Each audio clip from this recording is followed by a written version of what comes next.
So here at the home base for us at the Bridge Church, we've got some destruction happening.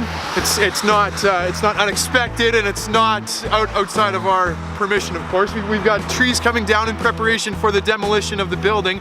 And this just reminds me a little bit about what we talked about last week at the Bridge Church, where we were in Mark chapter 13. Jesus goes into this long extended teaching about this cataclysmic event where all this crazy stuff is happening, and people go, what is Jesus talking about? What is he referring to?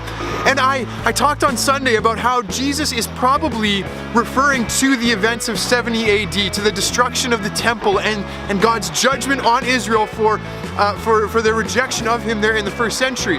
And we talked about how, while that's the primary reference, the fulfillment of that passage goes deeper than that. That it also points to the end of time when Jesus comes again.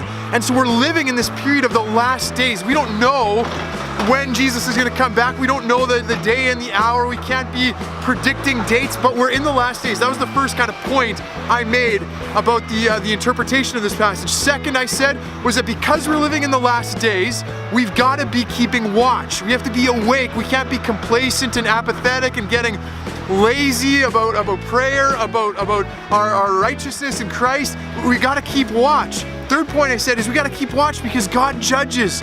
That's what we see in Mark chapter 13, that God judges this building, this structure that had effectively rejected him, lost its purpose. But then fourth and finally, we talked about how while God judges, he also offers redemption.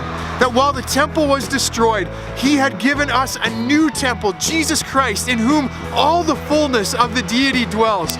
Jesus has come to us. He's reconciled us to God so we can enter into his presence. All of that was in Mark 13 and more. So my one question for you this week as you think about this admittedly perplexing text is this: what does it mean for you to keep watch?